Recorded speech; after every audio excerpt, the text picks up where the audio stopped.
Imagine if you couldn't go to school because there weren't any schools available to you. The government schools are overcrowded and the teachers are not accountable to be present. This is the situation for millions of children around the world.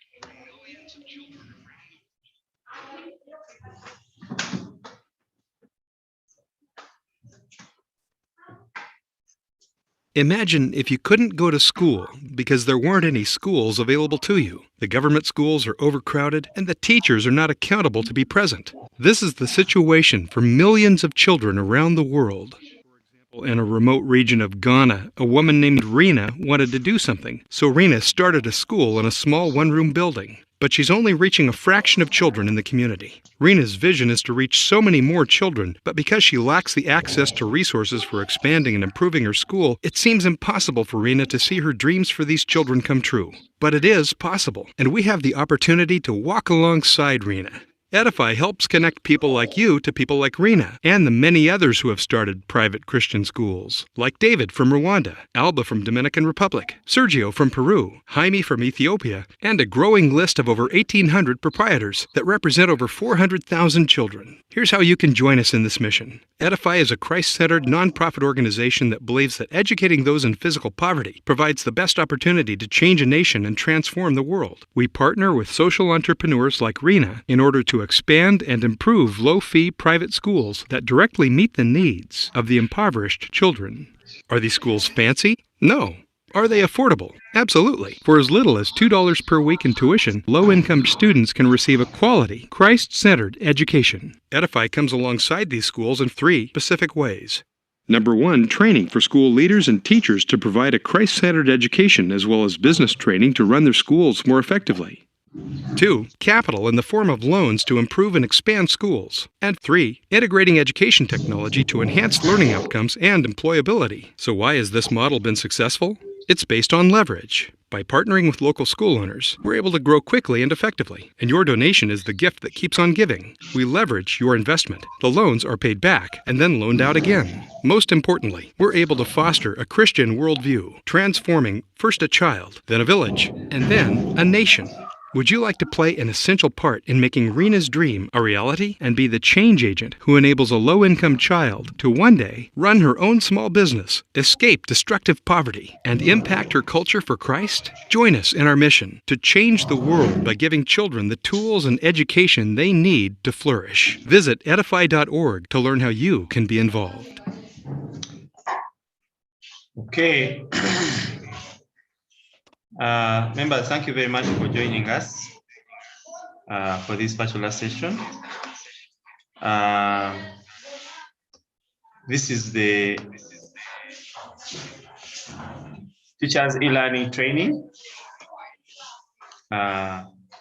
which has been organized and sponsored by Edify Uganda. And as we have been watching that video, it was about Edify, what Edify does. And some members were asking, what is Edify? And so that video was just a small introduction. On the first day, we looked at what Edify is. We had orientation. What Edify is, and what Christian School Owners Association is.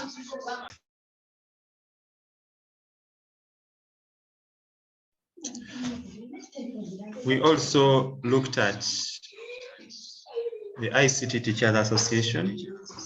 These are the organizations which are supporting this training. This training is 2 weeks. 1 week is done, and so we are having a recap today. Then we shall be having the final week next week. By Friday, we should be through. So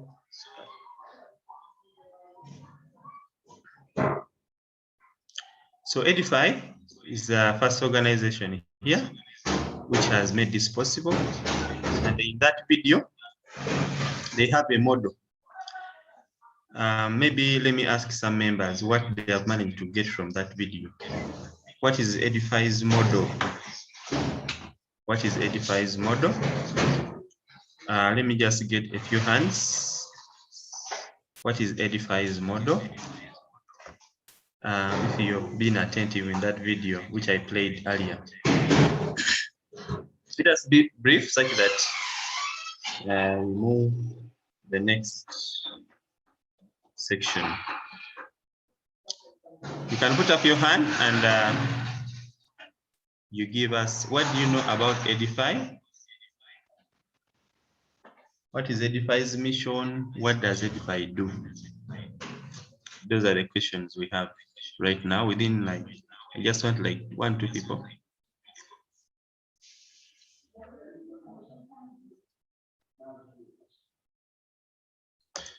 Yes, Catherine?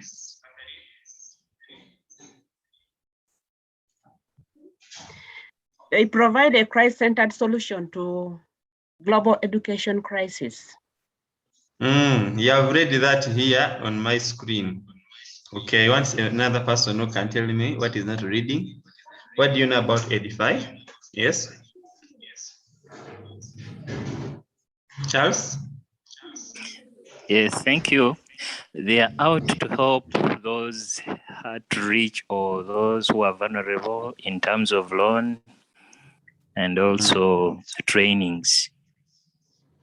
Okay, thank you very much. They support the low-end schools.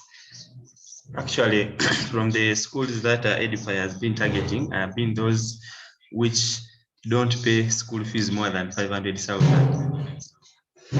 Schools which are a bit like in that video that you saw.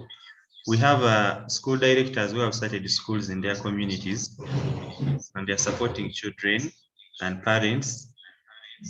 And sometimes those schools fail and they are closed, especially during this period of COVID.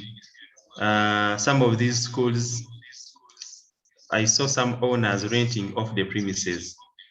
What was a school becomes a hotel because it is not easy to run. So Edify comes in to support these owners to get loans which are a bit easy to pay back, but also technology. Let us hear from Teacher Rose and Teacher Mubiru, and then we continue to the next item. Teacher Rose?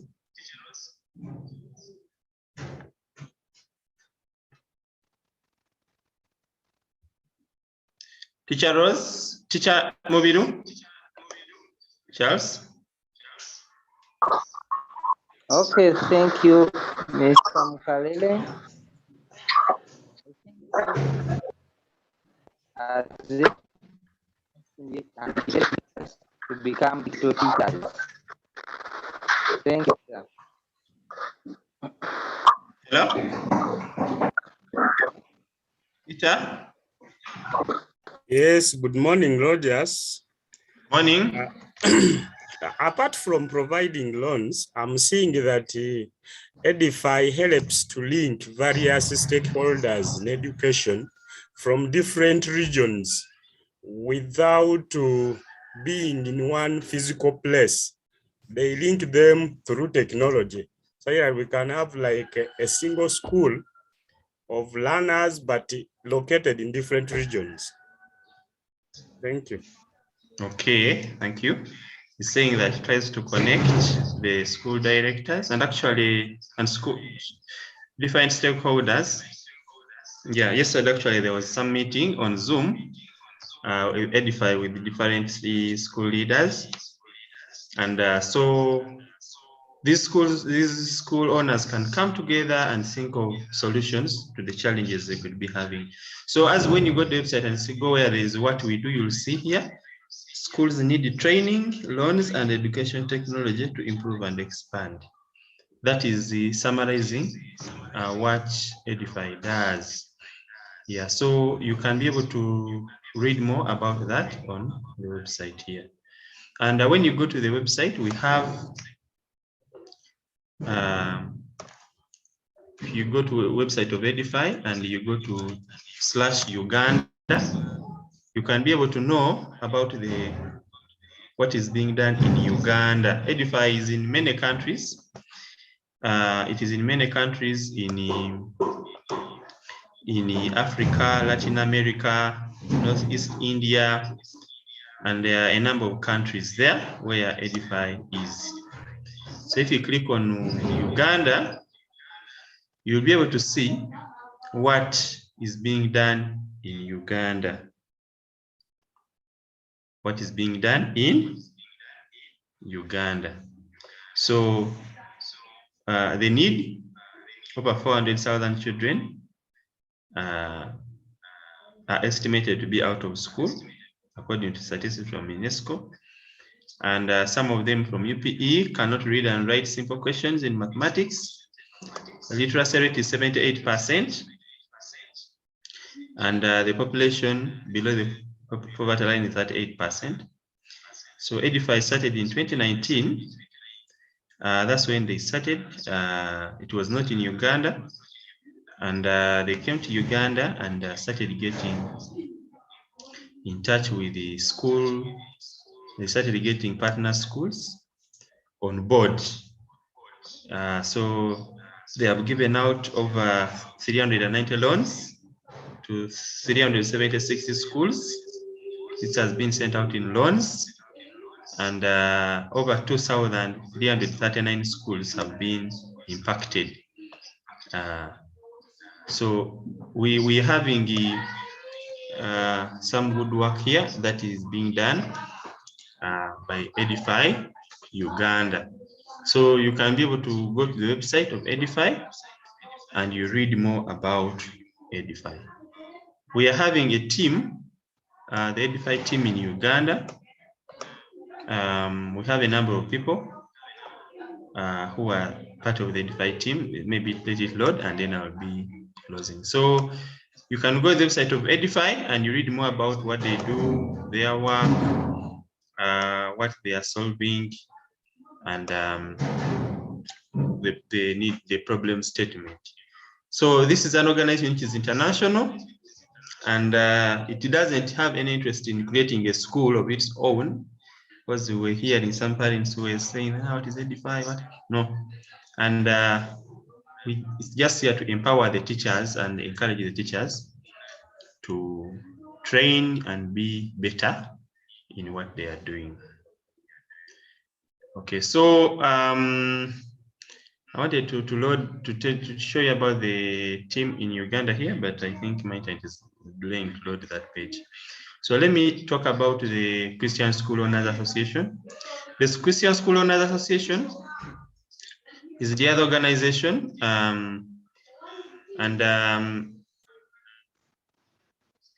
these are private schools, and they come together, and they have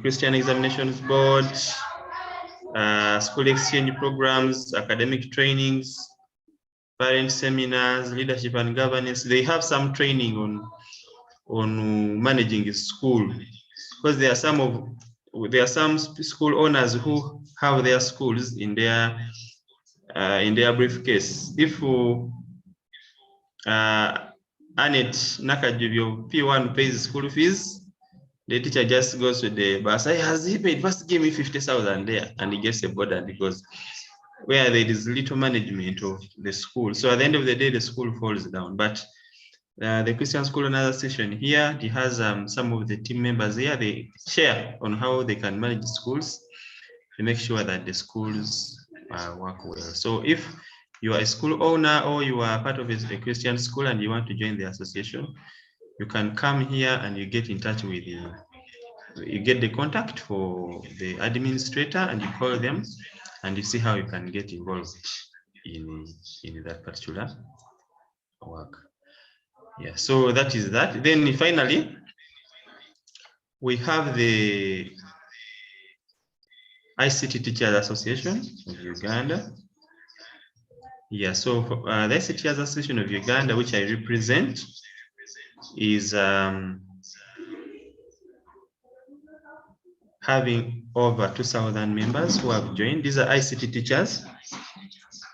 Mainly we met during workshops which were organized by Uganda Communications Commission at Kololo SS. That's where we started, that's where it was born.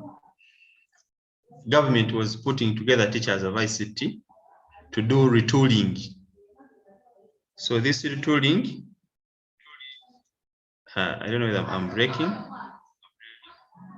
So this retooling brought us together as teachers, and we have been organizing workshops to improve our methods of work and also to be ambassadors of technology, not only for ICT teachers, but not just about teaching ICT, but also integrating ICT in other subjects, in history, in SST, in English. How can ICT help there? So that is education technology, spearheading. What is the role of an ICT teacher in a school? An ICT teacher should be able to support the fine art teacher. An ICT teacher should be able to support the chemistry teacher regarding ICT. And also, you should be able to support the head teacher as school administration, report cards, all those things. So we also encourage our members to start up projects so that they get additional income. Instead of crying for that salary only, if a teacher knows how to make websites, that is something he can do after class. He gets 400,000 addition on the money the school has given. If a teacher can set up a small cafe and it is being run by his brother, for him he comes to supervise and make sure that the thing is running. What can a teacher do? So teacher entrepreneurship, what can a teacher do? Like during this period of COVID, when schools closed, ICT teachers, you have been encouraging them that please don't just hold your hands, do something.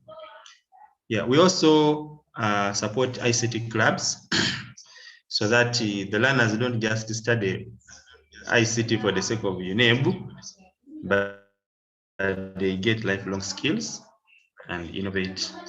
So that is the ICT Teachers Association. We have a lot of members and the executive. You can read more about the ICT teachers and the members and the executive committee. We have an executive of 56 members in the whole country, in Eastern, in Western, in Northern. So we partnered with the Edify. Edify called us, because when they came to Uganda, they had to identify partners. Edify works with partners. This is the Edify team in Uganda.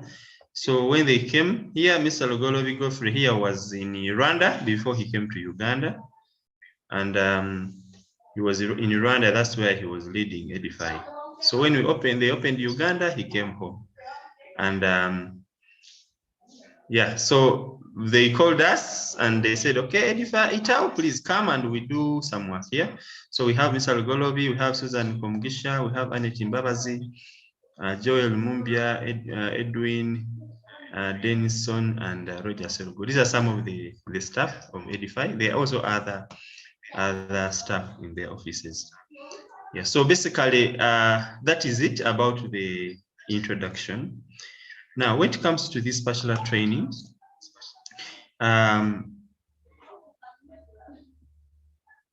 we have a schedule of topics that we wanted to teach, to train on the members. And this is the training schedule that we have been having. I'm going to be requesting the various facilitators to give us a recap of some of the sessions and highlights of what they have been training on. Then later on, we are going to have questions and answers, which are going to be answered by all of us. Yeah, so we are going to be having the facilitators here. We have a number of facilitators who have been supporting this training. Maybe I can also talk about the facilitators, but before I continue, let me first tell you about the program. So we have the first day on Monday, we looked at the introduction session, which is having the objectives, expectations, and program overview. We also looked at registration and enrollment in the training programs. And the main speakers were me and Dennis from Edify. So we looked at what is the importance of this training and what do we expect at the end of the day. And also we enrolled members into the WhatsApp group, the Google Classroom, and we also told them about the YouTube channel where the videos are. So we looked at that. Then on day 2, we looked at Zoom. How do you use Zoom to deliver lessons? Zoom is a video conferencing app. All of us right now are using Zoom in this session. But how do you, apart from using it to attend a session, how do you set up your own meetings? How do you, what are the best settings to do? Do you set a meeting when it is recurring, or you set a meeting at a particular date? How do you handle security issues like noise, like other distractions on Zoom? Yeah, so we also got someone from Edify Solutions, the providers of Zoom in Uganda, who shared with us how schools can be able to get licenses at subsidized costs.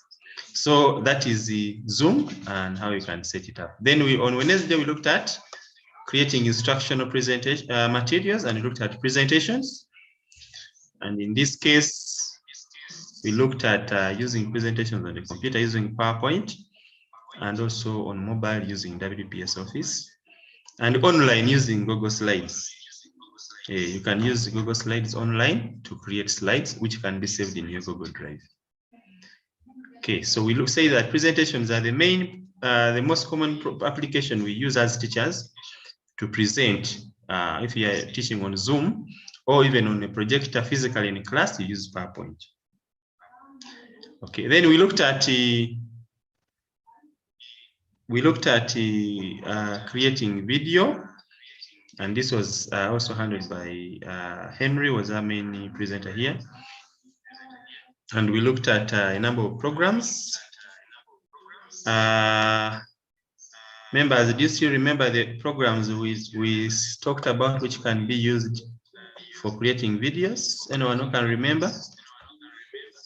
What are some of the programs we talked about which you can use to create videos? Yes, Peter? We use the OBS. OBS. Okay, any other person? OBS software. What else?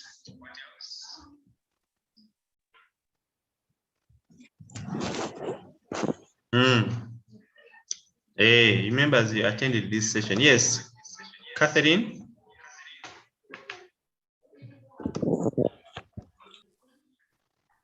Flashback Express 5. Yes, Flashback Express. Thank you very much, Catherine. What else do you look at? Okay, so Mr. Henry is going to be coming. Show us how you can use Flashback. He's going to give us a quick overview on that. Then on Friday, that was yesterday, we looked at collaboration using Google Drive. And we were looking at email and Google Drive. Before you get Google Drive, you must have an email which you are going to access to use Google Drive. And collaboratively, we created documents together. Collaboratively, we created files and we uploaded them into the same drive. And that was yesterday. Okay, so next week, we are going to be working with mobile devices. We are going to be working with mobile devices. Of course, we have already talked about mobile devices throughout. We have always made sure that we shall look at other vital apps and how do you make your phone. Some members have phones when they are too slow. How do you make your phone to be working well if it's the one you're using for this? But also we are going to be looking at issues of WhatsApp. WhatsApp is a common chatting platform. It is a common chatting platform, and some schools have been forced to create WhatsApp groups for learners. You create a WhatsApp group for Senior 1. After creating it, within a few minutes, one child shares some funny video which is not appropriate for the class. After you have created a WhatsApp group, there's a lot of chats But also, how do you create the WhatsApp group? Because it's also difficult to add numbers of parents. Is there a quick way how people can easily join a WhatsApp group? Like in this case, in this training, we have WhatsApp groups we created, but we never added manually numbers. We just created a group, we got the WhatsApp group link, and we sent a bulk SMS to you. You people just joined yourself. So it was easy. But if I were to say we get all your numbers, then you type the numbers in a phone book, and then you start adding them, becomes tricky. So we are also handling learners in the classes there. WhatsApp is what we are using to communicate. How do you control WhatsApp? How do you restrict it so that people don't share spam and you are in charge of the group? Okay, that is one thing we are going to be looking at in addition to using mobile devices. That is going to be on Monday. Then we are going to look at Google Classroom. Already we are using it as students, but on this day we are going to learn how to use it as teachers and how to mark, how to put assignments, how to put quizzes, how to mark students' work, and how to return scripts. So we are going to be looking at that there. Then we are going to look at YouTube, and that is going to be handled by Henry. Henry is going to be telling us about how he manages his YouTube channel. How do you create a YouTube channel? How do you create things like playlists? How do you stream to your YouTube channel? As a school, you may need a YouTube channel because that's where some of the lessons, the learners can go back and watch those who missed the sessions. So even this session is live on YouTube and you will be able to access it if you miss it. So YouTube is very important and it helps videos become easy. Then we shall have Isaac Ogwal is going to be telling us about Colibri, which is used to create a digital library which can be accessed offline. Locally in your computer lab at school, you can turn those computers from having Microsoft Word and Excel alone to having reading materials. When learners go to the computer lab, they don't just play cards, but they go there and they read chemistry, they read biology, they read history. How do you turn your computer lab into a digital library? We are going to be looking at that using Colibri on Thursday. Finally, we shall discuss as we pass you out challenges and strategies for e-learning. What are the best practices? How do you get started so that you can be able to run e-learning programs? Members, that is the plan for this particular week, for the week which we have had, and the plan for the coming days. Okay, at this time, let me just, before I call the first members there, you can be able to just give us quick feedback. Which of these sessions is really important to you, or what's your comment about this program at this stage? I just want like only 2 members, and then we go into the recaps. And by the way, when you get a chance, you can introduce yourself. You tell us where if you're a teacher, if you're a head teacher at a given school, and you share something in this line. I'm giving only 2 members. Just put up your hand. Are you attending this for today, or you have been on from the first day? Mr. Wafula.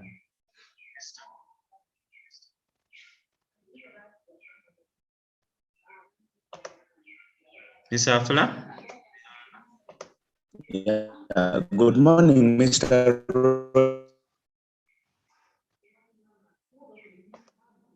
Roger. Yes, morning. And everyone online. I work with I want to thank you people for this program because it is too helpful to us. And I believe it's going to be a transforming lane for some of us. I've been on for close 3 days, just that my internet was on and off. But the program is so good and beneficial. It is so good. And I, for one, I appreciate the fact that we are having it. May God bless you.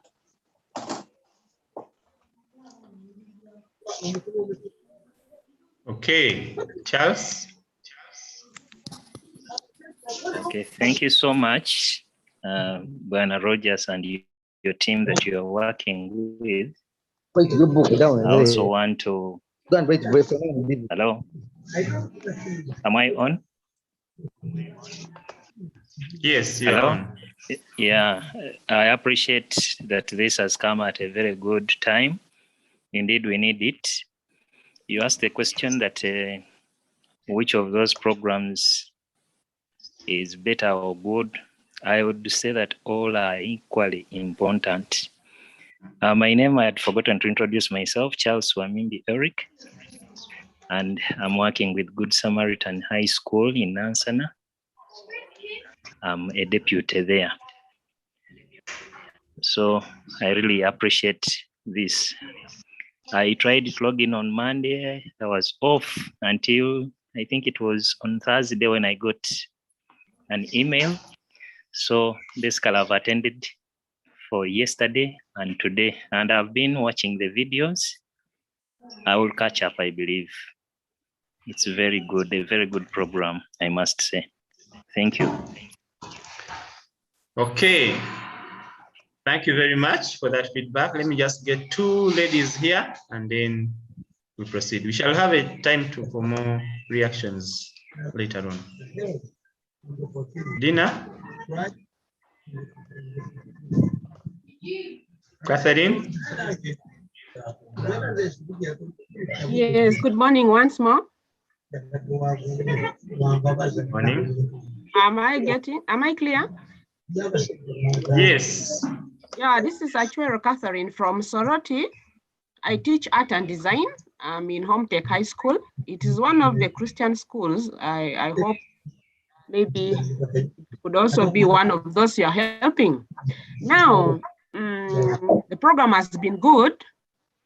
And some of the things like what we learned yesterday, how to create an email, and then maybe how to create an email, how to create WhatsApp groups, all those ones. Those ones I've been familiar with and I've been using them. The only challenging thing was the Gmail and the Google Drive. That is, I've not yet got that very well. And then also presentation. Is it some presentation and instructional materials? Something like where you can do it on video. So maybe that is what needs to be more emphasized. Yeah. But this is a very good program, and I've benefited a lot. I've actually learned most of the things that I used just to hear from the ICT teacher, but of course, we were not able to access most of these. Thank you so much. Okay, thank you very much. Finally, Eric.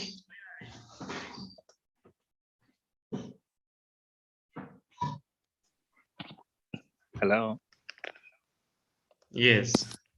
I was there, but I forgot to lower my hand. I had already spoken. Okay. Thank you. All right. Okay, so members, we are now having our facilitators. I'm going to be talking about them briefly. The first one here is Mr. Ogwal Isaac.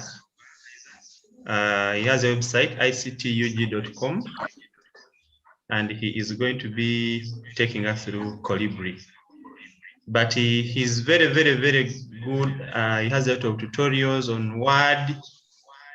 If you go to the website, ictug.com, you'll be able to see a lot of tutorials that he has created on Microsoft Word, on Excel, PowerPoint, and Colibri e-learning platform, which we are going to be reading about. So please, I would encourage you to go to the website ictug.com and you read ahead of the session on Colibri, which we are going to be having this week.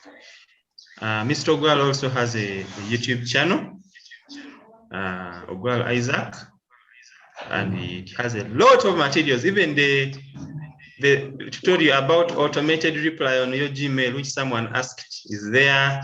How to create a YouTube channel, we shall be learning this as well. How to use WhatsApp. WhatsApp is there. So please, it is, and then the tutorials on Colibri, how to create an email, attachments in emails. These videos are by Mr. Ogwal, and they are all there on his channel. So please, we have very resourceful facilitators ready to support you. Okay, we have Mr. Emerald George. He has a website, sharptech-limited.com, and he does a lot of digital marketing, graphic design, web design, computer applications, multimedia production, motion graphics. So when you come to this, you can even do some courses. If this two-week training was just scratching your mind, you can go and enroll for some of those courses, and you do more with Mr. Emerald. Okay, then we have Mr. Henry, the computer guy. Henry, the computer guy, is passionate about ICT, and he's always ready to create a tutorial to teach something. Any minute you ask him. Yeah, so he has been creating for us tutorials on how to submit work on Google Classroom. This is just 30 minutes ago. Someone asked, and so he did it. How to access Google Apps, using screen recording, how to use Gmail. All the sessions they have been having, he has been making some tutorial. How to use Flashback and all those. So please, you can still access some of these resources at your convenience, and you do some work. Okay, we have other members like Mr. Mukisa. He also comes in to support during the breakout sessions and also during the sessions. He has a website, mukisa.org. Okay, we also have Moses Kasa. Moses Sewunya Kasa. He has a website, moses.kasatechug.com, and his slogan is design, develop, debug. He has a lot of websites he has created, and he's a very good at graphics and whatever support you may need, including computer repair. Computer repair, your computer lab is spoiled, you can come and fix it within a short time. So you can be able to check out Moses Kasa. Then finally, it is me, Rogers Mukalere. I also have a website. We are teachers, by the way, so if you thought websites are for people who work in MTN Uganda only, you are mistaken. We are teachers, chalkboard teachers, but we have websites. You are a head teacher, you should have a website. Hey, where you showcase, they call you for seminars, you go and teach. For me, I facilitate workshops in different places. I am the national coordinator for the ICT Teachers Association of Uganda, and I'm a team lead, meetup lead in WordPress Community Uganda. WordPress is a software for making websites in Jinja, and also assistant in Kampala. I'm a director of Direct ICT Solutions Uganda, where we do give support to ICT, including things of printing. And also, I'm the co-founder of Shareability Uganda. Shareability Uganda is an educational website. You can try to visit a website called shareability.net. Shareability.net. You will find there materials. I don't know, is there anyone here who has ever used the Shareability? You can put up your hand and I see. Yeah, ever used the Shareability? Shareability is a website having materials for all classes from nursery up to tertiary. So when you go to Shareability, there are materials for free. You'll see this side. nursery, baby class, middle, top class, up to senior 6, and there are subjects here. So if you want a particular resource, you can either click on those, or you can come here and select that I want for primary, and say I want, if you want mathematics, you say I want mathematics, and then you choose mathematics in the drop down and you submit. Then you will get all the materials for primary mathematics, which you can be able to share with your teachers. The teachers can be able to modify and use them, especially when you are teaching online. Some of your teachers may not have managed to type work quickly, but they can be able to use these resources here. Then when they open, they can download using this yellow button. And many of these materials are kept in Google Drive, but they are just linked here. So if you click on it, it will open a Google Drive link, and you'll be able to click on this download button here at the top. There are materials for all the subjects. These materials we get them from WhatsApp.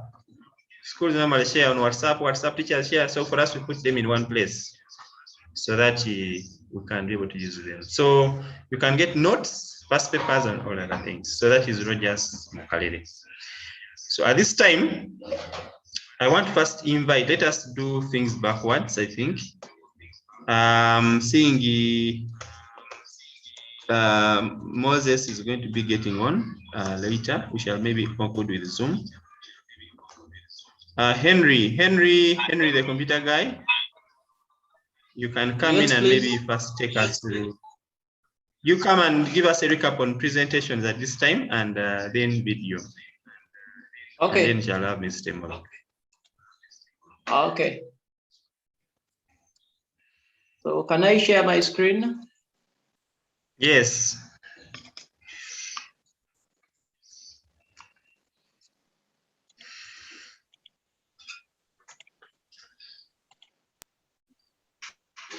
Are we all seeing? Yes, we can see. Okay. First stop sharing and remove that optimize for video.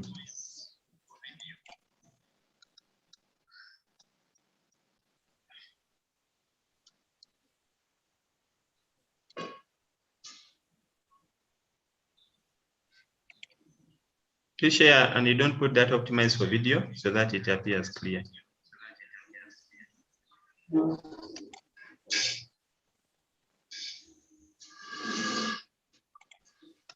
Is it clear? It's coming. Have you started sharing?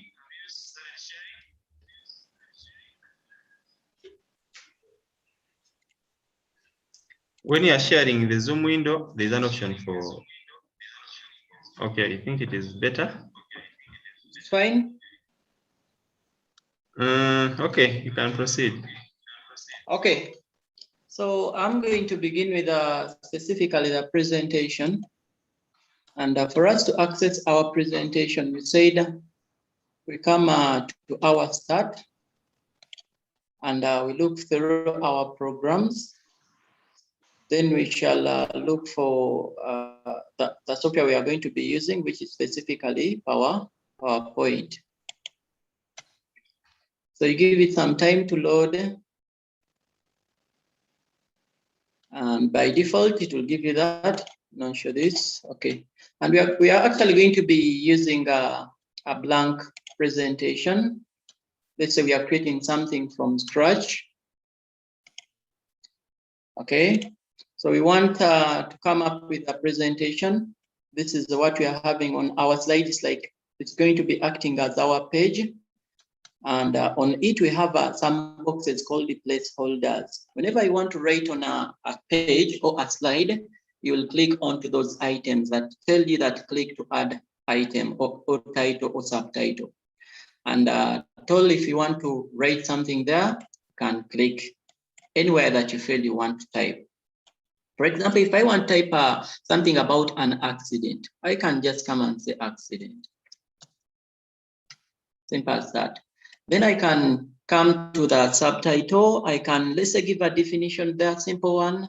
Can say, let's say, sudden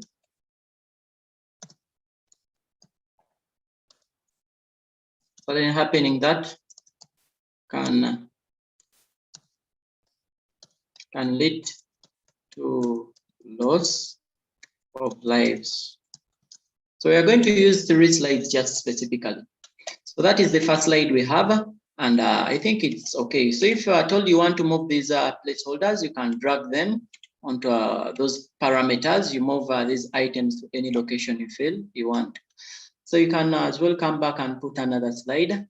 But remember, we have a lot of slides here. You can pick from the ones you want. It can be a title. It can be a title and content. It depends on exactly what you want to write about and the slide that you want to use.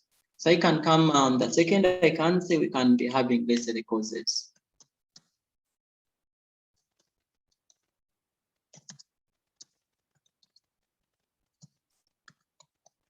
So we can as well decide to put this one in the middle. Then we can talk about a little 3 or 4. Let's say overspeeding. Enter to go down to the next line. We can say overloading. Then we can say, let's say slippery roads. You can have the last slide, that the one we are going to be working upon. Let's say we can say, let's say some of the solutions we can, let's say how to prevent.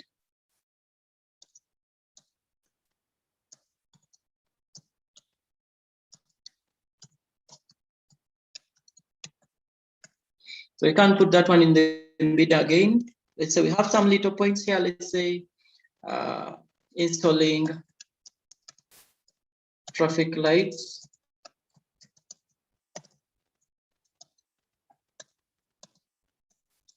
Let's say putting up some laws.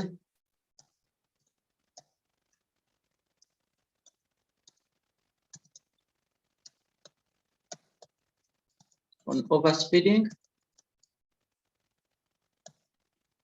And say, let's say arresting some, okay, arresting, let's say putting up road signs.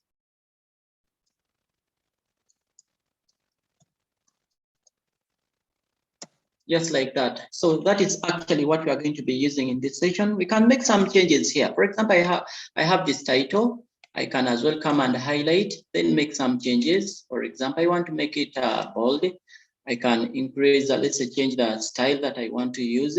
You go on seeing, it can change accordingly. You can as well change the size for it to become more bigger, just like that. Then we can add a color. I said I want to use a red color, just like that.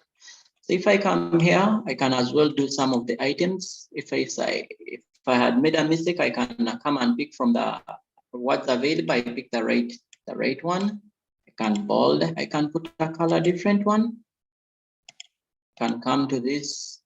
I can also leave it as that. I can come and choose this. I can choose another color also. Then having done that, we can come to some of inputting some of the images. If you at all we wanted, you can come to insert. So when you click on insert, it will give you where you can insert. For example, you wanted to put some pictures or some shapes there, it can as well give you that option. So we can insert a picture. But first of all, you can not be, this at all you're not having some of the pictures on your computer, you can download them from the internet. For example, I can come to my Google Chrome. I can type something that I want to search about. For example, if I have it here, I can say, put accidents there. I press enter. When I come to accidents, I come to some of the images here. So they'll give me some images related to accident. There are many here, as we are saying. I can pick the one I feel I want. For example, I want this. I can right click on it. I say, save the image. And I'm going to save the image on my computer. So I can say, click. Let me save it in my documents. And I can give it, let's say, SCC1. So it will tell me that it is downloading. You're seeing it, it is downloading it. And it has finally downloaded. So I can go where the picture is. By coming to this option, then I can go to show in folder. And it is here. I can right click on it, I copy. Can right click on it and copy it to your work. Then come back to your presentation, which is already here. You can paste it anywhere you feel you want. By coming on home, you can say paste. And the image comes to your work. I can put it up here. I can move this one a little down.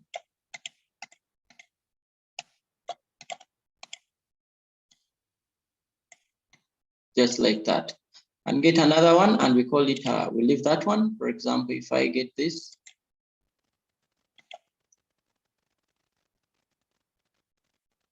save. We come to where it is, we show in folder, we copy it, come back, we can paste it on slide 2. Then we can make it bigger by enlarging the parameters. So that is it for the images. So now we can come to the design. After inserting some of the images, we can come to the design. We pick a design for our presentation. For example, I can use this, you go on looking through. So it gives a look to your presentation. For example, you can make some modifications as it changes the look for your presentation. So it will depend. So those are some of the designs. You can even come and change some of the colors depending on what you have actually chosen from the themes there. It goes on changing the theme of your presentation. And having done that, we can as well come and use some of the transitions. What is a transition? A transition is specifically that effect that occurs as a slide is changing to another. So we have one slide, we have another one, we have another one. So as one is changing to 2, what is it going to do? It can, let's say, for example, if it's the first one, we can, let's say, use a curtain for it to open. We are beginning our presentation, so it will open for us. That is specifically the transition. I come to slide 2. You can even give it a duration it can take by having it here. I come to this, I can also choose another one. Let's say I want to use this one. So it can be in that format. I come to another slide. If actually you want to use the same transition, you say apply to all. So it will help you to apply everything to that one. So I can put this, let's say I want to use that one. And that is specifically the transition. You can even give it that delay or raise. You change on that delay and you put some time there. So we come to the animation. So for the animation, you click on a certain slide. You click on what you want to give an animation. What is an animation, first of all? It is specifically that effect that you give to an object or image. It can be the image or the text. It is the life you give to it. Now this one doesn't move, but I can give life to it and it starts moving. For example, I can say it can float in. After floating in, I can emphasize it. For example, I click on it again, I say spin around. It can change like that. There is a way that thing attracts the attention of a learner. And you remember on the qualities of a good presentation, you're not supposed to include in many animations because they will attract the attention of the learner. So they will not be paying attention. You put minimum, and even the images you're putting into your presentation have to match your topic. Let's say I also want to put on this one. I can say that one, simple as that. We come to this, you select where you want to put, you come and choose from any. Let's say you want to give this car, let's say it is a car, you want to give it motion, then you will come to the motion. So we have here, I can come to this, I pick any animation that I feel I want. Then I click here on the points, I'll also give them the one I feel I want, just like that. Come to them and give them any that you feel you want. So that is actually on animation. And at all, if you give the animation, you can also click and see how on the task on the animation pane, you can as well see them from here as you play them. For example, you can play and see how it will be working. You can even add some other options on these arrows. For example, if I'm on here, I can come and add some timing or other effects options if you feel you wanted to add others. So now we come to that slideshow. You're done with your presentation. You want the audience to look at it. Let's say you have a projector, you want to project it. You'll come to that slideshow and come either from the beginning or from the current slide, such that it covers the entire screen for the audience to see. And when you click on it, it will come and cover the entire screen for your audience to see. So you'll begin making your presentation. And if you had actually put animations there, you will actually be seeing how they move on your screen. Those are the transitions. Henry. Of the animation. Yes, please. Henry. Yes, please. You also show us how do you create a video using PowerPoint there. Yeah, as if there is somewhere where you can record. Okay. I know that is enabled there, or if not, you show us how you make a video out of that presentation. It is not enabled. Okay. Oh. You can remove that new share. You can either demonstrate using that or you can use flashback, whatever, but you show us also how to make a video out of the presentation. Okay. So I use flashback, what? Use any which you want. You can use flashback or you can use it as if there's an option there for recording, but it depends on the version of I think it's under slideshow.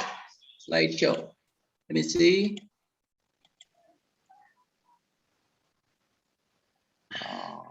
Then there is record slideshow. There is record slideshow. So start recording from the beginning. Then we start recording from the current slide. Let's say from the beginning. We want to record from the beginning.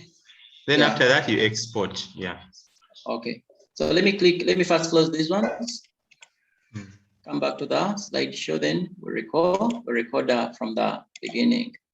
So it will ask you select what you want to record before you begin. That means that I'll select all the slides and the animation timings, then everything that is on the slide. So I would say start recording. Then it will so start. Then you make your presentation. Let's say what is an accident. It's specifically a sudden happening that can lead to loss of life. Let's say like that. You continue clicking on how you're going to be presenting your presentation to the audience. You keep on going through your presentation, just the way you have or you want to do everything that it is there. Then assuming that these are the points that we are actually having, so it will actually help us to do that. So having finished your presentation, there's a timing up where, sorry. Okay. Now you go to export. File. Export. File. You got file menu. Export. We export the what? Can we export a video? Create a video. Then it has been on a 5 what? Okay. Then we save it somewhere on our computer. Let me save it in my documents. Let me save it in my documents. Then I call it. Oh, my videos. Put it under my videos. Especially they are not too many. Okay, under my videos. Do I have them? I don't have videos here. Then I click. Okay. So we look for it and we see. Yeah, but it takes some few minutes, I think, to export. Is it showing you that it's exporting? Let me check. It should be showing that it doesn't save immediately. It takes some few minutes. Yeah, it is here. Okay. You try to play it and we see. It is still exporting actually. That's close. It's still exporting. Yeah. So as it is exporting, we can go and look at flashback a little. So members, creating a video, you can create a video directly from PowerPoint there without needing any other software. So you can come to that slideshow here. Yeah, slideshow, you record, after recording, you export. It makes your video, and in that case, it even it makes a video out of your what? And it even picks your sound. because we said slides alone, a learner may not be easy to read and understand. But if you add on explanation using when you record a slides into a video you can put on the YouTube channel and learners can watch and hear your explanation and they understand than just slides. So one of the tools is already within, that is this PowerPoint. But you may want to use something more better that like flashback, where you can even add your webcam image, where there are more options like the mouse and all those other options. Yeah. So so that is that one is not showing you the progress where it is exporting from. You can minimize and show. It is not showing me the progress, but let me check again. It's fine. Let me just minimize. You got flashback now. Okay. You can minimize. Now, so now we look for your flashback. For example, I have it in the corner here. You double click on it. It will open. Where do we get flashback from? Okay. So now, before we open it, we have to download it over the internet. Let me close it here. You don't close. You can just tell us that you go to the website and download. You may not download it again. Okay, Google, for example, if I open a new tab here, I'll come to my Google, I type there, Flashback Express, and I think it is already there. So I click on it. So I'll come and select the Flashback Express, the best free screen recorder. I click on that link. So when I click on it, they're taking us to their website or to that website that has it. And when it comes, you're going to come to the section of downloads. But remember, it has two options. It has the Flashback Pro that records and even makes some editing, but you have to pay for it. This one is the one that we need, Flashback Express, that is only for recording. So I can click on it and it will be downloading. Just like that, you click on an arrow. So it will help you to download that item. It is now going to download it for me. Just 2 seconds. It is not all that having a bigger size. So having downloaded it, you go to your download section on the computer and install it. Let me see, you come to start, you come, let's say, to your computer or PC, you come to the download section. You click there. So these are some of the files I've downloaded that are related to that. So this is 1, 2, 3. So whenever you download it, it will be putting it onto your computer because I've downloaded it multiple times. So after you double click on it and it will install. So I've already installed it. I'm not going to install again. So I'm closing this. We are going to see when you install it, it will give you 2 items, the Flashback Express, the recorder, and even the player, such that after you recording, you can even play what you have recorded. So you double click on it. And when you double click on it, it will open the Flashback Express 5 like that. So the first screen is for you to select what you can record. For example, what do you want to record? I want to record my screen. It can be a full screen, some region or window. And for my case, I want the full screen. Then you have to check the option for the microphone. If you don't check it, it will not get the sound that you're going to be recording. So you have to check that option. These are some of the basic item.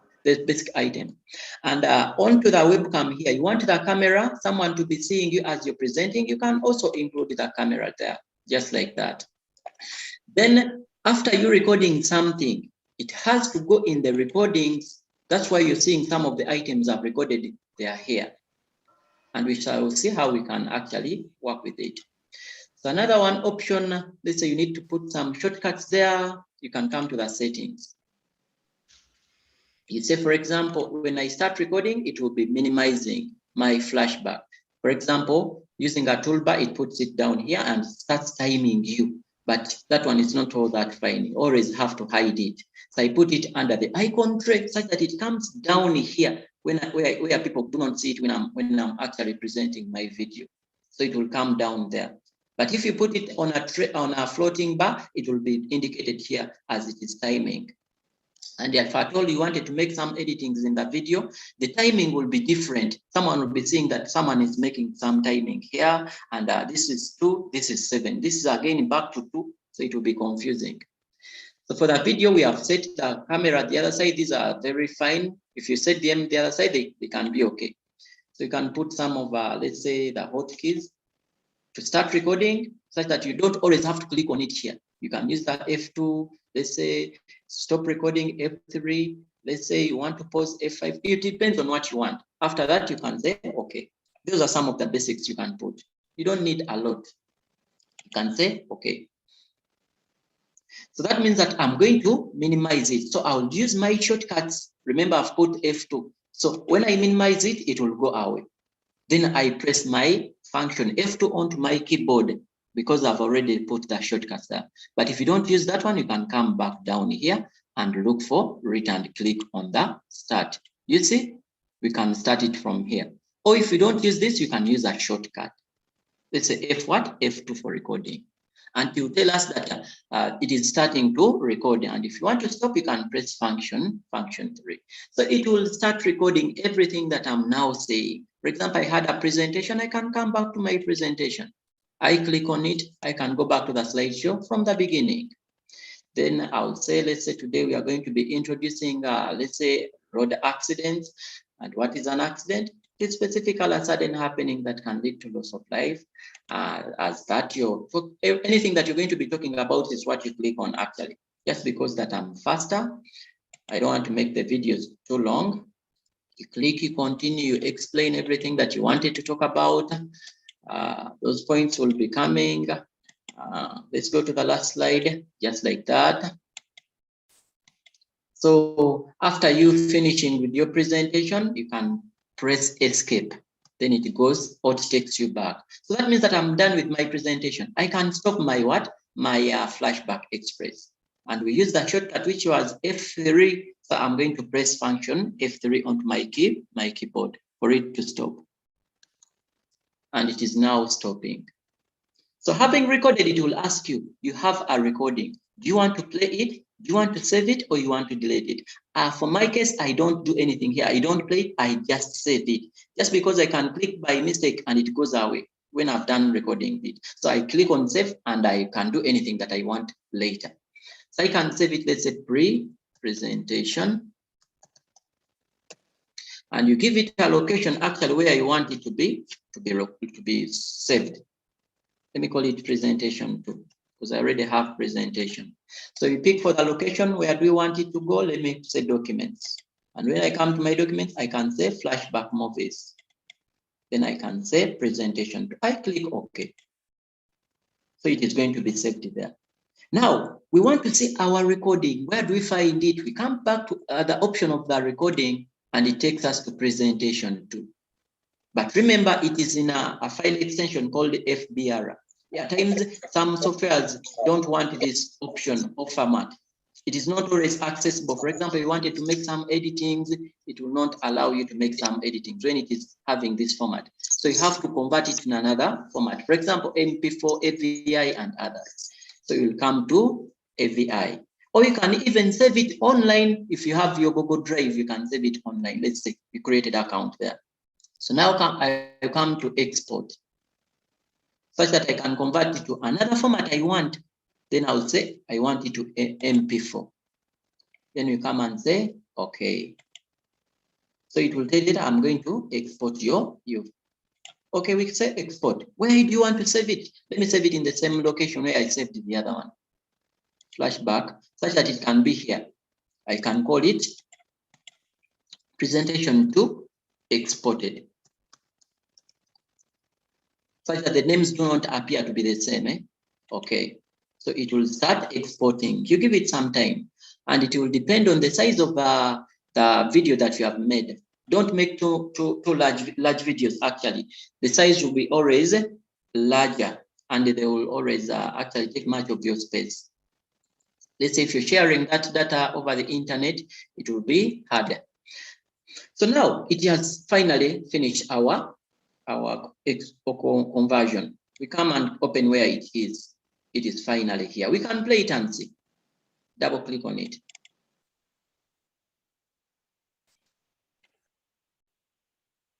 See, for example, I had a presentation. I can come back to my presentation.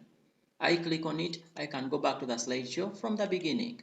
So then I'll say, let's say today we are going to be introducing, let's say, road accident. So we have seen that it is actually playing. And another thing I wanted to tell you is that when the video actually has a larger size, you don't have to worry about it. There's a certain software we can use to reduce the size of a video. For example, it is the handbrake. You can go to your Google and search for. Let's say we have another tab here. I'm going to type there handbrake. Handbrake download. I can click enter. So they will give me download the handbrake. I click on it.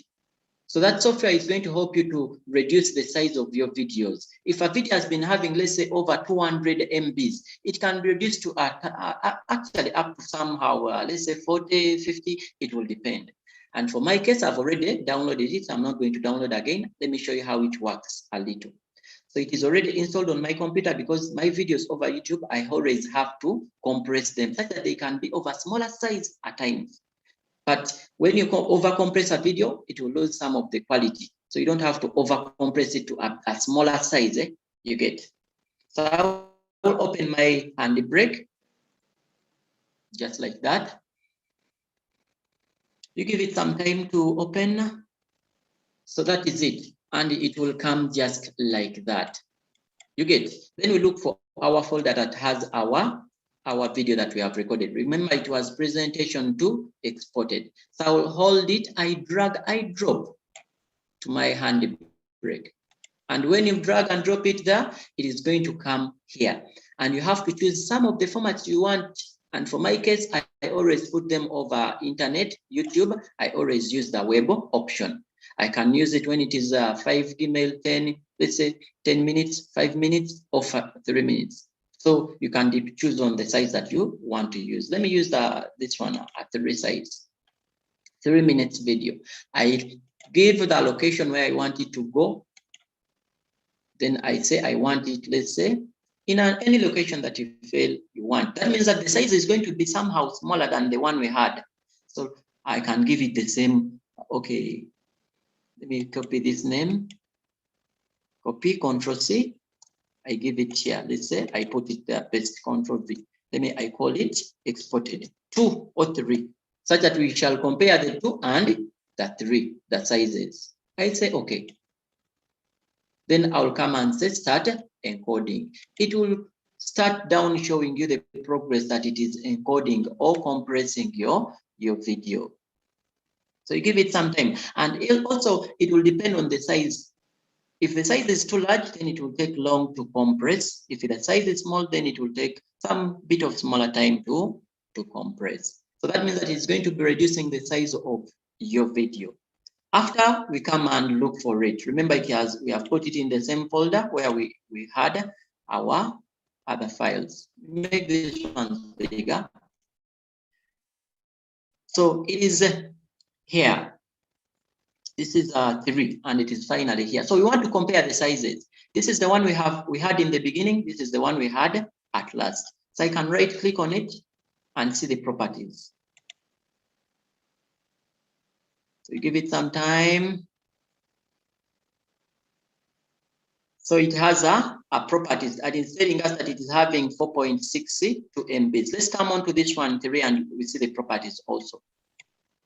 Right click on it and come to the properties. And it is now showing us the difference. Do you see the difference? This one is having 4.62, this is having 3. Just because you're not seeing a bigger change, it is because the size was close to each other. But if you had a larger video, then you would see a bigger change in the sizes. When you look at the sizes here and the size here. So Henry, it actually reduces. Yes, please. Yes, okay, thank you. Members, what Henry has been showing there is a recap on presentations and video, creating a presentation and turning it into a video. You're either recording within PowerPoint or using Flashback. There are individual tutorials for each of those, and also reducing the video size, because sometimes you record a video and it will be 1 GB. So you can reduce that 1 GB into 200 MB, which you can easily upload to save your data. But if you're sending it like to learners on WhatsApp or whatever, it is better to reduce the size using flashback. We have tutorial on each of those stages, and that's one of the things we have been discussing during the week. Also, the same can be done using a phone. You can use WPS Office or any other slides app on the phone to create slides. And also, you can be able to use a screen recorder. You can use a screen recorder on your phone to make, to still make the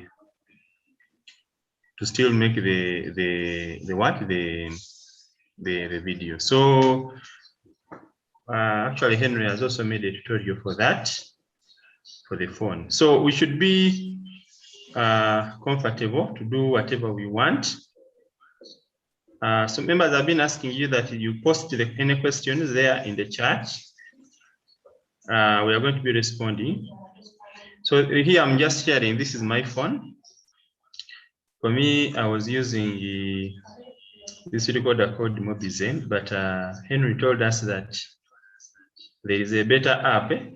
For me, I use this one called Mobizen, this one here, this red one here, which has, this one here is one I use on my computer here. Yeah, but Mobizen, but you can go and install the one that Henry showed us. You go to your Play Store, and then you call, it's called what?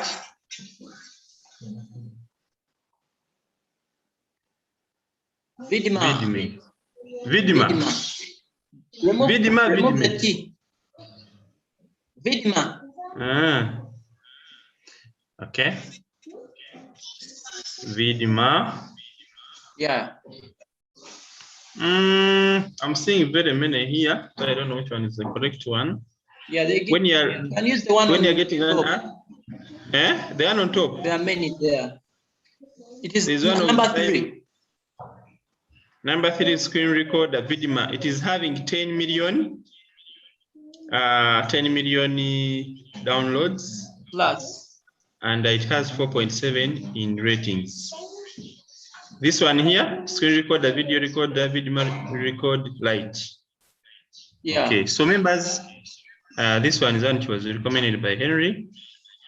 You can be able to install it and then you use it to do screen recording on phone.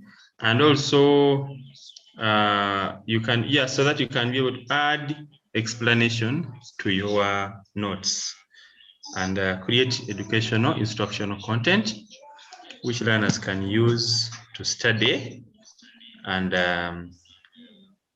so that is the one thing. So this is the Vidima recorder light, and it is telling me allow floating button. Okay, let me say allow. Allow display over other apps. I allow. Then allow. I have to allow all these permissions so that it can be able to what. So it will bring some tutorial there. Is a floating toolbar. I say I've got it, and that is. So if I want to record, I will go to my slides. So for me, I use my slides. I use an app called Slides for the slides. So it is also an app you can download. This one on Google Slides, but you could use the WPS Office and whatever. Okay, so this is the thing. So if I want to present this presentation of yesterday, which we had with the, or if I want to teach, let me go. If I want to teach computer system, these are slides on my phone, which I have opened. So I'm teaching. These are notes I made when I was at Ginger College. Okay, so maybe I'm now in another school, so I can say, okay, I'm not in Ginger College, so I can edit. So on phone, you can edit your slides. So on phone, you can edit your slides. You see? So maybe I'm working at, if Itau was a school. Let me put Itau. So you see, I've done that just to show you how you can edit with the phone. This is a slide PowerPoint and I'm editing. I can create a new slide. I can do whatever I want. So after I've finished, I can go to slideshow mode. I can rotate my phone. I enable the rotation. Then I can have my phone rotated. Okay. Then after that, I can go to slideshow mode. So it is going to go slideshow mode there. Now my video recorder is somewhere here. There is a floating button. So I can say, okay, Vidima, please start recording. Allow, you say allow. Then I set start. Then it will start recording. And I start, okay. Hello children, this is your teacher from Itau. I'm going to be teaching computer system. So I go the next slide, the following objectives for our lesson. We are going to describe a computer system. So I'm making a video using my phone. Yeah, so I think there's a conflict by the way when you are doing recording and you're also on Zoom. You may not be seeing what I'm doing now because of that purpose. Let me stop the recording. Yeah, so basically, you should be able to use your phone. Let me stop this recording here because of that purpose. Okay, so I was trying to demonstrate there. You can, even when you do it without Zoom, it will be able to do it well. Yeah, because the Zoom is using the microphone and also the recording, but Vidima I think is a great app for recording. Okay, so after we have recorded our work and we have done our presentations and our videos and our schemes of work and other things, they are on my phone. What if a thief steals the work? What if a thief steals my phone? Then I was just going, hey, I made the lesson yesterday. I prepared my lesson and I was supposed to teach P5. The slide is on the phone. It has been stolen. You never backed it up on the cloud. Mr. Emorut is coming in to show us how we can be backing up our work on the cloud so that we always have the work safe and we can even collaborate with other people on the same document such that it is always available. Mr. Emorut, come and tell us more about collaboration. Okay, please. Good morning, everyone. I hope I'm being heard properly. Yeah, so yesterday we talked about Gmail and then Google collaboration, like working together with colleagues on the same document, on the same presentation, which is one of the privileges that we get when we have our Google Drive accounts active. But then in summary, I want to just talk about Gmail, then we shall maybe try to do something. We shall do a simple demo very fast. So when we talk about Gmail, Gmail is one of the free emailing platforms provided by Google. And these days, to anybody who embraces technology, and since we are on a campaign to bring on board all of you who are going to be teachers, who are shifting from being traditional teachers to being digital teachers. So you realize that you cannot be a digital teacher when you do not have a Gmail account, because having a Gmail account provides you with a lot of privileges and a lot of services. Of course, when you have a Gmail account, you get to access very many Google-based services like Google Classroom. I'm happy that most of you, I believe, are already interacting with Google Classroom. So next week, we shall be learning more about Google Classroom, as Mr. Rogers told you. So having a Gmail account also gives you a chance to be able to create and own a YouTube channel. just like the way you've seen Mr. Rogers was showing you, Henry, the computer guy, Mr. Gwal, and the rest of the members. So what those people had in order for them to create that YouTube channel that you saw each of them having was basically having a Gmail account. And then there are other Google services like Google Contacts, where you can save thousands and thousands of contacts. Just in case your SIM card gets lost, you have at least where you can go and access all your contacts. And then the popular Google Play Store, where most of us who have the Android devices, where we download all the apps like WhatsApp, we download WhatsApp from the Google Play Store. And then the rest of those apps are like the Google Drive that we are talking about. And then we have Google Meet, which is also another video conferencing tool.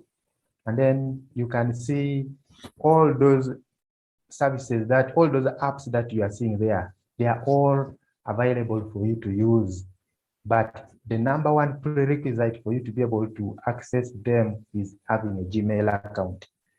So we shall later on talk about online collaboration, where you can work on documents online. You can work on documents in the cloud, and you can work with more than two people on the same document from your different locations. Like right now we are having school lockdowns, and you might find that some people travel to their villages. But then because we have a lockdown, that doesn't mean that everything should come at a hold. You can create a document, you can create maybe a Google document, and then you can be in a position to harmonize as a department. And then you can be able to prepare your lesson notes. You can be able to prepare Google slides, which you can be in a position to use when schools resume. So maybe quickly, I wanted us to look at a simple demo on how you can create, how you can sign into your Gmail account. I believe all of us have Gmail accounts. If you do not have one, please I request you to go to Google Classroom. We have uploaded enough resources which guide you on how to come up with one. So of course, for you to be able to access a Gmail account, if you are using a laptop or a computer, you will need to use an internet browser. You will need to use an internet browser, which is a software which helps you to browse the internet when you're using the computer. So meanwhile, if you are using a mobile device, you will have to download a Gmail app from the Google Play Store. It is where you find all the different apps that can be installed on the phones. So for this particular case, let's try a demo with a computer. So I'll open an internet browser, which is called Google Chrome, but you might be having Firefox, you might be having Microsoft Edge, Opera Mini, and the rest.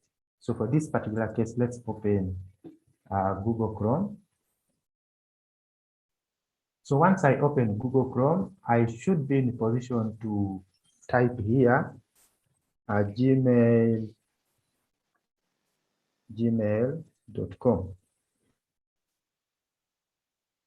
So once I type gmail.com, it will ask me to choose an account. So why is it asking me to choose an account? It is because there are quite many accounts which have ever been signed into using this internet browser. So for this particular case, I'm going to select mine, which is Emorut George. And then it will ask me to enter a password. So I type my password there. And then I come and click next. So it is now loading, and it is taking us to my Gmail account. So once it opens like that, the very first interface you are welcomed to is the inbox, your inbox. The inbox is where all the emails, all the messages that have been sent to you, it's where they get to. So when you look at it here, I have very many messages. Actually, I have a total of 1,856. The ones which you are seeing, which are appearing on top here, are the recent ones. And you can see the time they arrived into my inbox. The time is available here. So to be sure that I've signed into my account, I see then my profile picture here. And then when I'm here, I can be in position to read the different emails that have been sent to me. Like you can see here, like there is this one which came from Mr. Rogers Mukalele. And so I can click on it, and then it should be in position to open. So you can see the details of the email sent by Mr. Rogers Mukalele here. So if I want to respond to this email, I'll just click on reply, and then it opens an interface or a place where I can type the message. I can type something, and then I will say, okay, sir, will surely do it.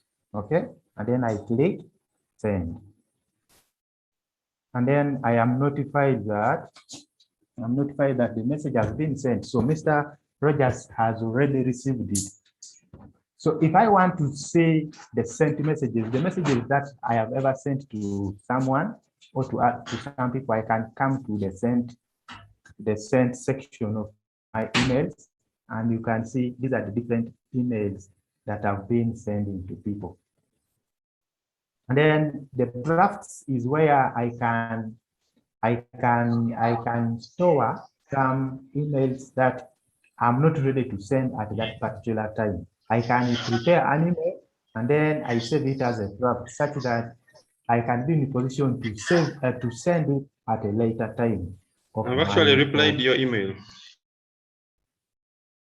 Come again? Okay, proceed. I was just saying that I've replied your email which you have just sent. Okay, so let me go to the inbox and see the reply that you can see. Mr. Rogers has just replied, and then I can see the details here. He's saying, thank you for the reply. So this is a very good platform whereby we as teachers, we can communicate with our learners, we can communicate with our colleagues, with our friends, and also we can communicate it with our school administrators. So these days, things are changing. Most corporate companies these days, when it comes to applying for jobs, most of the companies are chasing away physical applications. Most of the companies are now shifting to online applications. So, and the only platform or the only easiest way for you to apply for a job online is by using an email. So you realize that it is a must. It is something that you cannot live without nowadays, where we are headed to. So basically, that is it in summary. Yes, you go to drive quickly, and then we. Yeah. So as I said earlier on, once you have a Gmail account, you qualify to get the other Google-based services like Google Classroom, YouTube, Google Drive, Contacts, and Play Store. So let us look at another service called Google Drive. And Google Drive is it is also a free service from Google that allows you to store your files online, and then you can be able to access them anywhere you go. So let us assume you have stored your files, maybe your pictures, you have stored your documents, as I will be showing you. Like, let me go to my Drive very fast. So just enter drive.google.com. It will take you to your Google account automatically. The moment you open it on a browser that already has your Gmail account in already logged on. Like you see, I logged on to this Gmail account of mine. The moment I created a new tab and I enter there drive.google.com, it automatically takes me to my Google Drive. So I say that with Google Drive, it is a free service, which is like an online store where you can store files. And once you've stored those files, you can be in position to access them anywhere you are and using any gadget. So any gadget means you might be having a smartphone, a tablet, or even a computer. So long as you know the login details of your Google account, then you have direct access to your files which you have stored online. So for example, when you look at my Google Drive, I have here different files. So up here, it shows me the files I have recently interacted with. Like you can say, I have this one, you edited it. Yes, I edited it yesterday, and then I edited this in the past month and the rest. So I have other files here. Like I even have some videos here. Okay, I have pictures here, but with the Google Drive, you can also be in position to organize your files and folders such that you have a smarter way of arranging your work on your cloud storage. So like you can see, I have different folders here. I have a folder for affiliates. I have a folder for SharpTech Limited, which is my company. So I have here a folder having the website information. I have a folder having training materials. And in each of these folders, I have a lot of training materials that I use for training learners, different ICT courses. So if I am supposed to train a learner from anywhere, even if I've not moved with my laptop, the moment I get access to a smartphone or a tablet or a computer somewhere, I can just sign in and then I can be in position to access all these. You can see all this is training material. I have a lot of it. So I safeguard myself from the burden of carrying a lot of physical documents like handouts, notes, and so on. What I only need to make sure I remember is the password, the username and the password to my Google account. So I can store, you realize I can store my files and I can also access them anywhere, wherever I want. So to create a folder where you can store your files, you can come to this new button. Then you can create a folder. For this case, I'm going to call it tutorials. Okay. So, and then I click create. The moment I create it, you can see it is appearing here. I can open that folder and then I upload different file formats, which can be presentations, which can be documents, which can be PDF documents, which can be even videos, even audios. So let me upload some files inside it. So I will still come to new and then I come to file upload. Then it will take me to my computer where I am going to look for some files under graphic design. I have some training materials that I have been using for training some students graphic design course. So I can select one or multiple of them, and then I say open, and then you can see down here, it is uploading all of them. 1, 2, lesson 1, lesson 2, lesson 3. They are all here. So yeah, it is done with uploading. And once it is done with uploading, maybe I'm working with different some other colleagues, and I also want them to access this very tutorials or this very training material. So what I only need to do is to share this folder with them. The moment I share it with them, then it means they can be in position to access all this material when it is just stored on my Google Drive. So to be able to share with them, I'm going to right click this, I'm going to right click this folder. I'll right click it, and then I will say share. When I click share, I can be in position to add people. I can even add a group of people.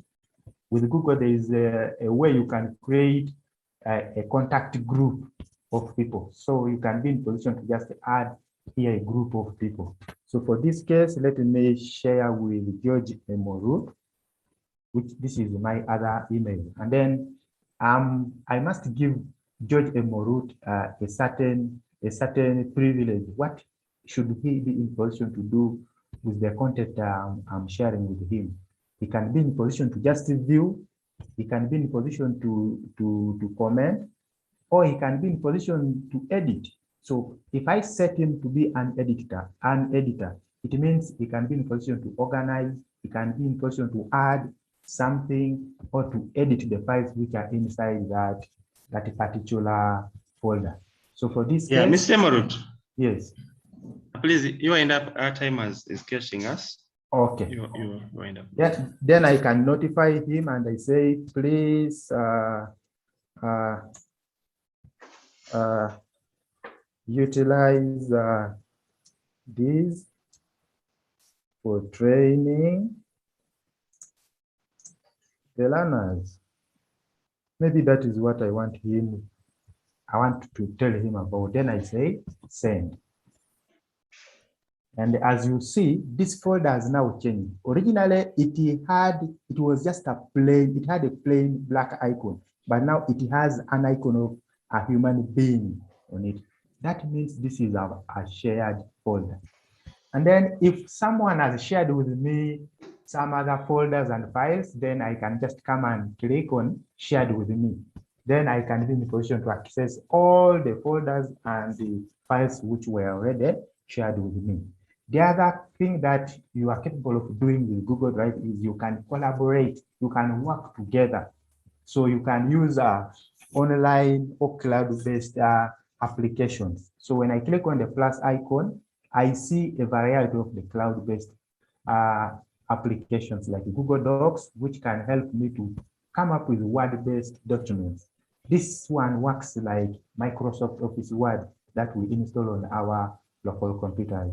And then I can be in position to, you can be in position to work on a Google Sheet with colleagues. You can also prepare Google Slides. These are online or cloud-based slides that you can work with colleagues. You can create slides. You can add a lot of the content, and then you can be in position to edit it with different colleagues. And then you can collect information from maybe your students with the help of a Google form. So all what we are doing here, we can be in position to do on a mobile phone. For you to be able to do it on a mobile phone, you simply need to have the Google Drive app installed on your phone together with the Gmail app. So you sign into your Gmail app, and then you should be in position to send emails. You should be in position to read your emails, and then you should also be in position to upload files, create folders onto your Google Drive. So, Rogers. Okay, thank you very much, Mr. Morut, for that recap.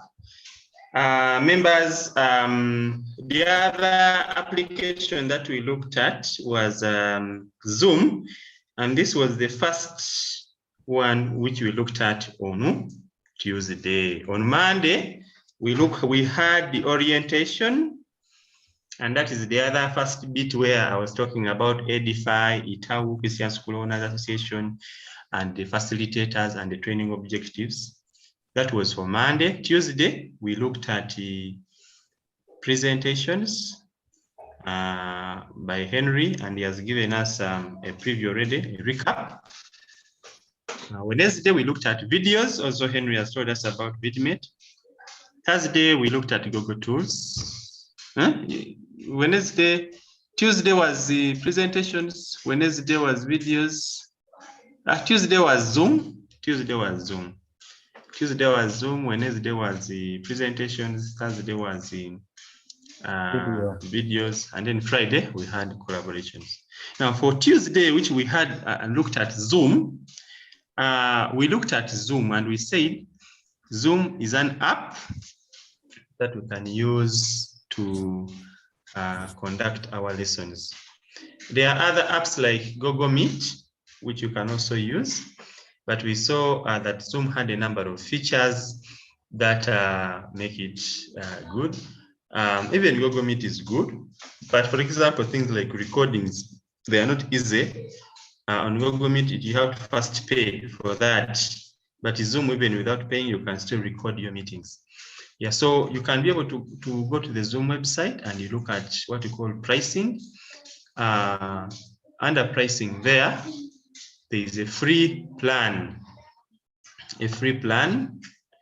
And this free plan is available for you. You can be able to use it. You can be able to use the free plan if you have classes of up to 100, if you have a meeting of up to 100 participants and unlimited group meetings. Okay, so then you can have the pro plan. The pro plan is what advantage with the pro plan is that the meetings are not 40 minutes. They go on like this meeting. We can have the pro plan and you can have more people. Then we have the business plan, which is up to 300 participants, which you can be able to use. Now, these prices, you could look at them as if they are high, because this is per year. What is the $150 times the $150 times what? Times the $150 times what? Times the around 4,000 shillings. That is normally the rate. If you are to, this is around $150. $150 times 150 times the times 4,000. That is if you are calculating dollar rates on online things. So this is the 600,000. And this is per year for a whole year. If you are to have a digital class, yeah, this is per year. This is what I'm seeing here per year. So you can invest in this and you get this license and then you use it. Yeah, but if you are using, you can be able to get this license cheaper through the partners of Zoom. And in Uganda, we have a partner known as Edify. They have been posting some of the banners in the WhatsApp group where they have offers which are cheaper than these offers here. So they can do more bonus licenses at a lower cost. So you can be able to check out on the website of Zoom. There is a section for partners and you get in touch with them. You go to partners.zoom.us and then you search for Uganda. You'll see the website of Edgeline and you contact them for cheaper licenses than this. Then also integrations, they can also do that. Now, after you have chosen whatever you want, you sign up. So if you want for the one of free, you click on sign up. If you want this one, you click on buy. And I said, if you have to buy, we have cards like MTN Momo card and Airtel Momo card, Airtel MasterCard. You can pay using you don't need to use a bank account to pay online. You can pay using your mobile money direct on your phone. You just load that 600 on your phone and you come here on the website. You get the MasterCard here through the mobile money menu. There is an option for MasterCard. They will give you a MasterCard. You put in here the virtual MasterCard. Then money will be chopped direct on your mobile money and you will be given a verified account. Then you can start monitoring. So if you have to sign up on Zoom, you come here and you register. And after registration, you can be able to sign up. Now, because of time, I'm not going to do this sign up process here, but I'm going to refer you. On this Zoom website, there is a part where there is support. If you go to that part of support, you'll find all the quick guides. You can use Zoom as an owner or an admin. You can use it as a user or participant, or you find more laptop resources here. So if you go to owner or admin, they will teach you how do you do all these things. There are a number of video tutorials here, live training, joining a meeting, recording a meeting. We have scheduling a meeting with the Zoom web portal, sharing your screen, meeting controls. There are very many. If you click on this, show all. There are some video tutorials that are here for your use. For example, we have this one on breakaway. We have this one on breakaway sessions. Members, have you been wondering how I've been setting up the breakaway sessions? If you want to learn how to set up the breakaway session, there's a tutorial for that. Hey everyone, so you can just go to the Zoom, you click on support, in your settings along and there are very good tutorials here showing us how to do all these things. These things that you may need. How do you set up the breakout sessions? Or manually. This part, click on the automatic button, it'll generate those breakout rooms for us. Sessions, certainly, if there's anyone I want to swap out, maybe I want to move just have to the other room, go to the Zoom site for a different participant. And then you click on once I'm ready to open all rooms, I'll click this open all rooms button, and our participants will be able to join the sessions. And these ones here are so we'll slowly see those people join tutorials by Zoom. So in addition to the tutorials that we have been giving you here, the facilitators have been giving you, Henry, the computer guy, George Morut, Ogwal, and on the rest, and other tutorials on the internet, like Kevin and others. They are official tutorials from Zoom showing these features in clear step-by-step guides. There are tutorials from Microsoft about PowerPoint. There are tutorials, but also we have been putting some other materials in the Google Classroom. So I would really encourage members, we are winding up now. So I've been telling you about the Google Classroom. This is our Google Classroom. This is the class code. When you go to Google Classroom the first time, you install the app called Google Classroom on your phone. There will be an option of join a class. You click on that part of join a class, and then you put in this code. You'll be able to join our classroom. Or you click on this link. This link, we have been posting it in the WhatsApp group, and still I'm posting it in the chat. So you just touch that link. If you have a Gmail, automatically you'll access the Google Classroom by joining through that link. When you go to the Google Classroom, you're going to find the classwork. You go to the classwork, you'll find all the classwork that we have been giving. When we give an assignment, we give references. Like yesterday, we gave an assignment on Google collaboration tools. That assignment which was given, it has attachments. It has attachments. I'm seeing here only one person has handed in, and other people, they are just a bit reading only. And we are going to be giving assignments, so please make sure that you... Actually, Rogers, yes. There are 17 in total. We marked the 16. That one has some issues. Okay. Okay, thank you. So they have been marking. Members, they have been marking the members' work. The members' work 16 have been marked. So please let us mark our work. Let us hand in our work. So like, for example, if I click on Moses here or whichever person, I can be able to see the work and then in the instruction tab. So like the way Henry has been demonstrating, you should be able to come in here and then you submit your work. These are the reference materials which are being given for each of these assignments. In case you need any additional help, inbox us in the chat group, and we shall be ready to help and support you. Now, this Google Classroom, if you don't know how to use it, we are having a complete training next week. We are going to be looking at Google Classroom, how you can use Google Classroom as a teacher. Yeah, so we are going to be looking, George is going to be coming back again on Tuesday to teach us now more deeply about Google Classroom. So make sure that you don't miss. In case you still have challenges with Google Classroom, we shall have a dedicated training on Google Classroom in addition to these other materials. Okay, so at this time, I'm going to ask members, you can turn on, by the way, your video such that we can also see you. You can turn on your video. If you have any comment as we wind up and for the week ahead, you can be able to give that, and then we are going to be closing in a few minutes. So let me get any final remarks from the members. If you never get a chance in the beginning, we shall have a training on YouTube. Robin, I was asking, I'm reading the messages in the chat. Rose was saying the programs are important. Tadeo says the program is very good and relevant to the 21st century.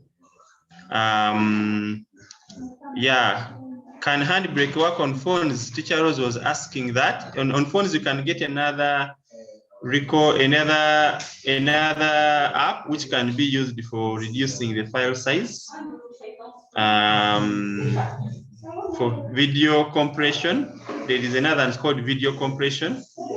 I have it here on my phone. There's an app called video compression. You go and search for video compression on your Play Store instead of handbrake. You can use that on phone. Vidima and Vidimate, I think you can use Vidima, which they have recommended, but you can try out Vidimate. That was Catherine asking. How to share the screen, please, using both phone and iPhone. You can share screen clicking on the share button on your Zoom app. There is normally a share button there. And then also,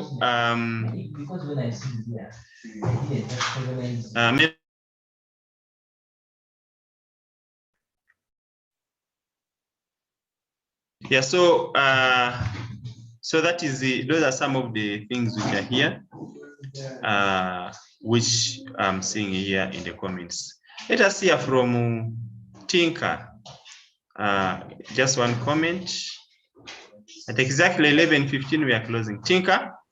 All right. Thank you very much, Rogers, for this insightful training.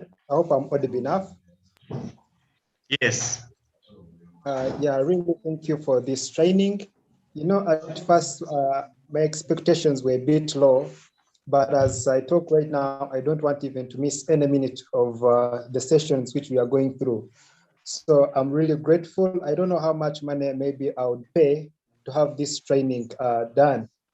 So I'm really grateful to Edify, to you guys at how for making this training a success. For now, I'm not regretting, and I'm looking forward to attending all the other sessions coming next week. I'm really grateful. Thank you, guys. Kudos. Thank you. Kudos to you. Okay. Let us hear from another person. William, thank you very much, Tinker, for that feedback. Yeah. William? Okay, let's get one person. Please, you go ahead. Nalwama, Catherine, anyone. You turn on your video and we see you.